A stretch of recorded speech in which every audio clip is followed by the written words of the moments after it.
प्रगति की हर चीज में, लेकिन जब 2047 हम एक विकसित भारत का सपना लेकर के चल रहे हैं तब, और वो सपना नहीं 140 करोड़ देशवासियों का संकल्प है। अगर 2047 में हमें हमारे देश को विकसित भारत के रूप में देखना है। नमस्कार, आप देख रहे हैं इंडिया जंक्शन और मैं हूं आपके साथ अजय। प्रधानमंत्री नरेंद्र मोदी ने 77वें स्वतंत्रता दिवस के मौके पर सभी देशवासियों को संबोधित।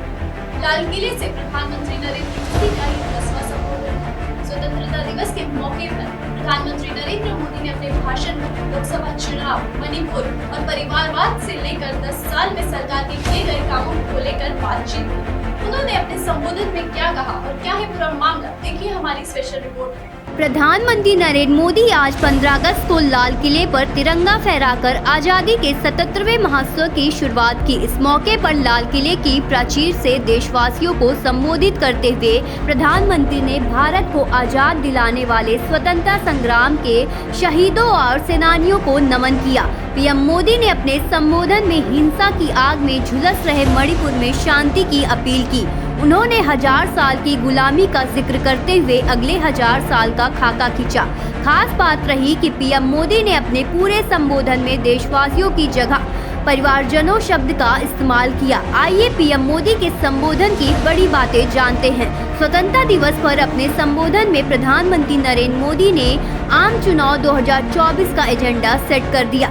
पीएम मोदी ने संबोधन की शुरुआत करते हुए कहा, दुनिया का सबसे बड़ा लोकतंत्र और जनसंख्या के मामले में भी अग्रणी देश, इतना बड़ा देश, मेरे परिवार के 140 करोड़ सदस्य आज आजादी का जश्न मना रहे हैं। मैं देश के कोटि कोटि जनों को, दुनिया में भारत को प्यार करने वालों और सम्मान करने वालों को इस महान पर्व की अनेक अनेक शुभकामनाएं देता हूं। मणिपुर का जिक्र करते हुए पीएम ने कहा, पिछले कुछ सप्ताह से नॉर्थ ईस्ट विशेषकर मणिपुर में हिंसा का दौर चला।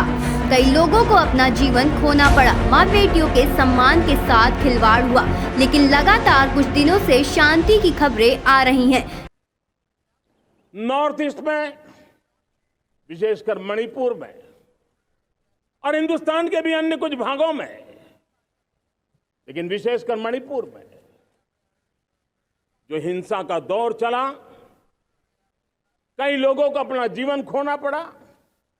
मां बेटियों के सम्मान के साथ खिलवाड़ हुआ, लेकिन कुछ दिनों से लगातार शांति की खबरें आ रही हैं। देश मणिपुर के लोगों के साथ है। मणिपुर के लोगों ने पिछले कुछ दिनों से शांति बनाए रखी है। उस शांति के पर्व को आगे बढ़ाएं। शांति से समाधान का रास्ता निकलेगा। आगे उन्होंने कहा, हमारे देश में 25 साल से चर्चा हो रही थी कि नई संसद बने, लेकिन ये मोदी हैं, समय के पहले नई संसद बना के रख दिया। ये काम करने वाली सरकार है, निर्धारित लक्ष्यों के साथ काम करने वाली सरकार है। पीएम मोदी यही नहीं रुके। अगर सपनों को उन्होंने कहा कि सिद्ध करना है और संकल्प को पार करना है, तो हमें 3 बुराइयों से लड़ना होगा। पहली लड़ाई भ्रष्टाचार के खिलाफ। भ्रष्टाचार ने दिमक की तरह देश की सारी व्यवस्थाओं को, देश के सामर्थ्य को पूरी तरह नोच लिया।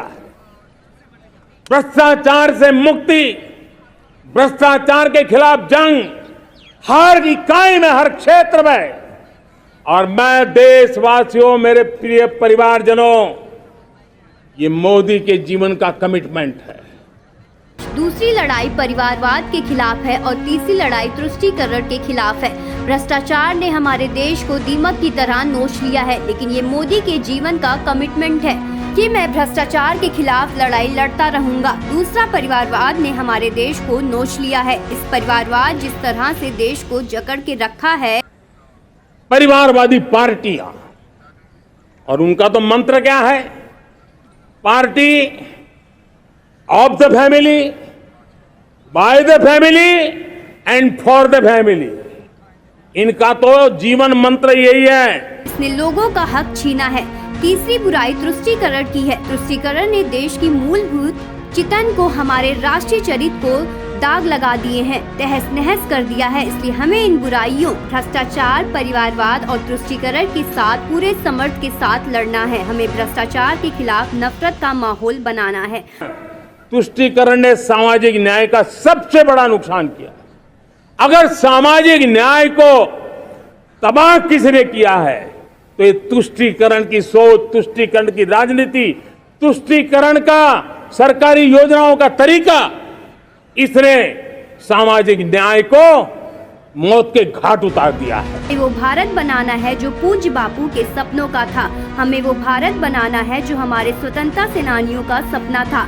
हमें वो भारत बनाना है जो हमारे वीर शहीदियों का था, जो हमारे वीरांगनों का था। अगर 2047 में हमें हमारे देश को विकसित भारत के रूप में देखना है, जिन्होंने मृत्यु भूमि के लिए अपना जीवन दे दिया था। अगली बार 15 अगस्त को इसी लाल किले से मैं आपको देश की उपलब्धियां, आपके समर्थ, आपके संकल्प, उसमें हुई प्रगति, उसकी सफलता और हमारे पूर्वजों ने आजादी के लिए जो जंग लड़ा था, जो सपने देखे थे, वो सपने हमारे साथ है।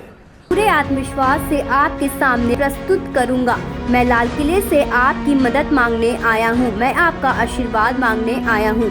आजादी के अमृत काल में 2047 में जब देश आजादी के 100 साल मनाएगा, उस समय दुनिया में भारत का तिरंगा झंडा होना। प्रगति के हर चीज में, लेकिन जब 2047 हम एक विकसित भारत का सपना लेकर के चल रहे हैं तब, और वो सपना नहीं, 140 करोड़ देशवासियों का संकल्प है। खबरों से जुड़े रहने के लिए सब्सक्राइब करें हमारा चैनल इंडिया जंक्शन।